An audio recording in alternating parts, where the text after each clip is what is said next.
Okay, hi. I'm Neely Gray. This is my PRT 266 interview. I interviewed Donald Gray. He works with the Wyndham Championship, which is a PGA tournament outside of in Greensboro, North Carolina, and I interviewed him via phone.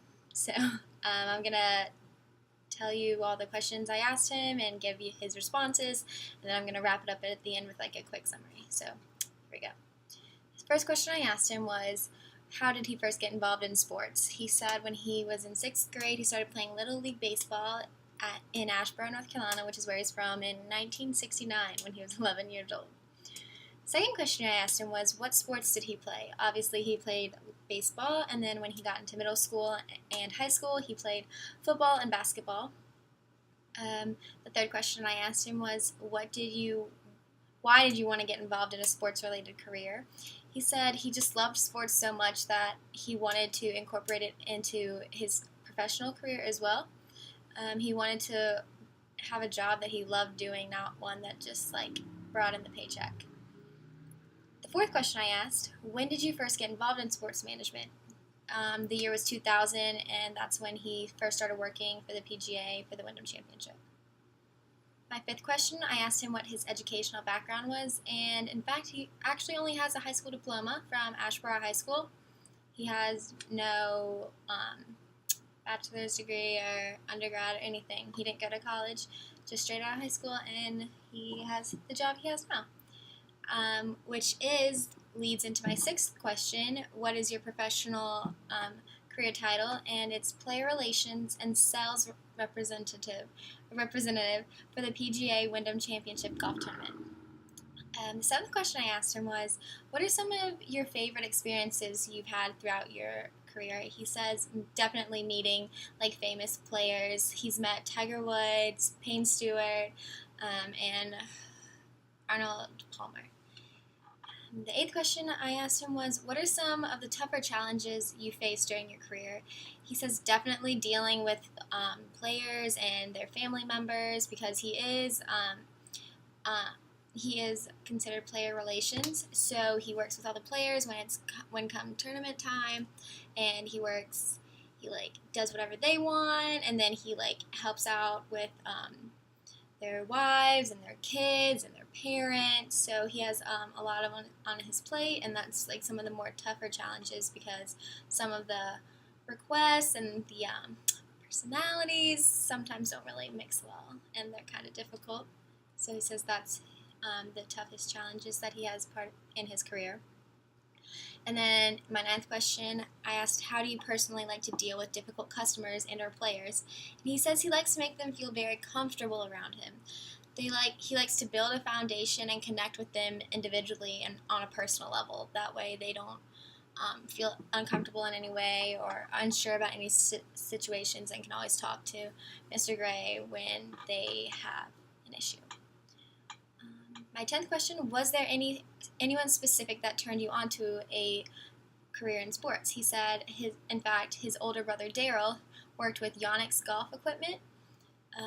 So when he saw what his older brother was doing, it was very much an influence on what he wanted to do.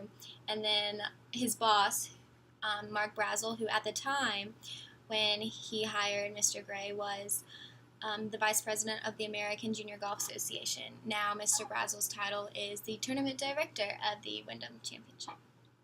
My 11th question was, what are some persuasive strategies you have when you try to get someone to do something when they're kind of indifferent about doing it?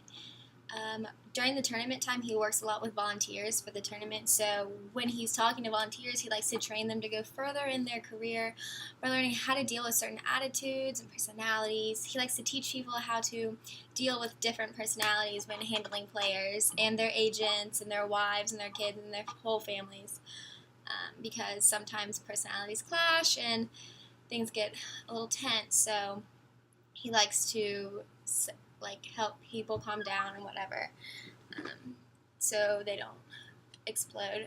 My 12th question was, how has this job affected your adaptability to change? He says before he started working here, he had zero patience, and patience is something that he really needs in his career. He says he struggled with patience his entire life because he doesn't have any, but it's a necessity to his job, and little by little he's been able to improve his patience level, thus improving in his professional life and also in his personal life. And him answering with patience is like a great like transition into my 13th question, which was, does this job require a lot, a moderate amount, or a lot of patience? And yeah, it requires a lot of patience, a tremendous amount of patience. My 14th question was, throughout your career, would you say you've made a lot of connections? And when I asked him this, he kind of giggled, and he was like, oh, absolutely. The connections are a huge part of the career. He says, if I'm being honest, in regards to my specific job, I would definitely say it's not what you know, it's who you know. And connections are a huge advantage in his job. My 15th question, what was the most stressful part of his job? And again, he answers with dealing with all different types of personalities that he gets when he interacts with other people. Going into my 16th question, I had, has your job changed your perspective on anything in your own life? Again, he goes back to saying that he has no patience, but working with difficult people has made him realize the errors of his ways and how he's like acted and treated people in the past. When he sees how poorly some people respond and act and how they act out, it makes him like really realize like, oh my God, I used to do that too, and it like tries to make him a better person. That way he doesn't act like they do. Even though it's still a struggle that he deals with every day, he's working on it and it's getting a lot better. My 17th question was, if you could change anything about the sports industry, what would you change? And this was a really like interesting response he had. He said he would change the illegal atmosphere associated around professional athletes, like drinking and doping and illegal gambling, and the issues with sexual violence and just assault violence. It's sports athletes have kind of a bad connotation these days.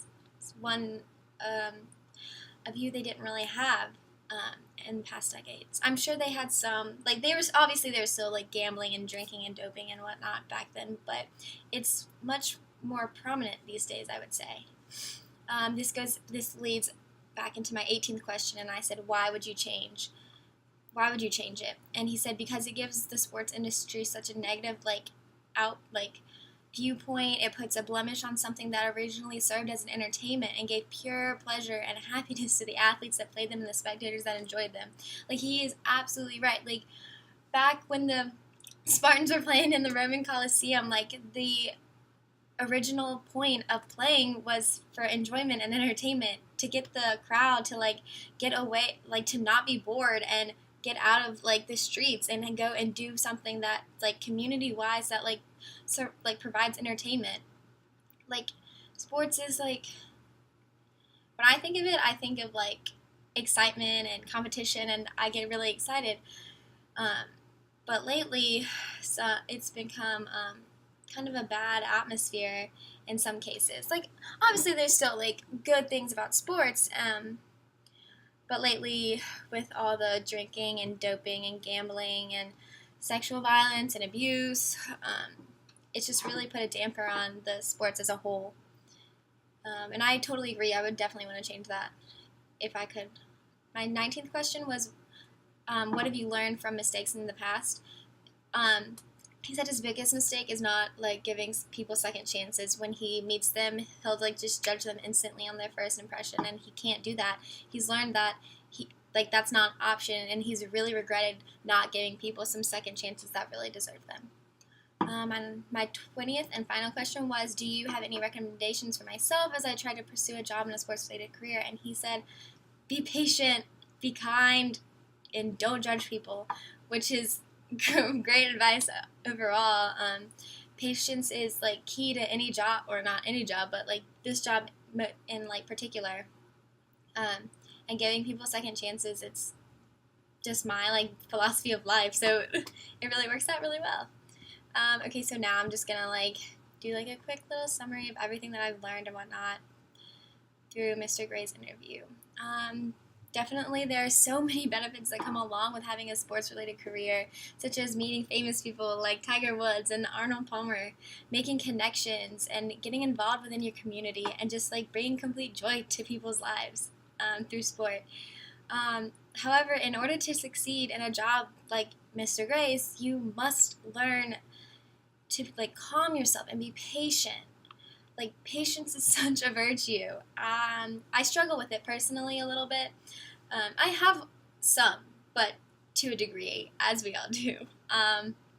You must learn to calm yourself during tough situations, like when dealing with a stubborn or hard-headed client or customer or player. Not everyone you meet you're going to connect with 100%, and they're not going to be polite and sweet and caring. But you don't know what they're going through at their times. You don't know what their life is like at that moment. So regardless of how they treat you or how they're acting at that time, you can't be too quick to judge them. Always give people a second chance. Always. Giving everyone you meet a second chance will truly help you in the long run and certainly aid you in making connections. And as Mr. Gray said, his job is, it's not what you know, it's who you know. Because this job is like completely just so like very people based and centered around a community and people. You're going to be working with people, you're going to have like difficult people, and that's just part of life. So patience is a virtue, and so don't take it for granted and don't judge people as soon as you meet them. Always give them second chances. Okay, thanks. That's my interview.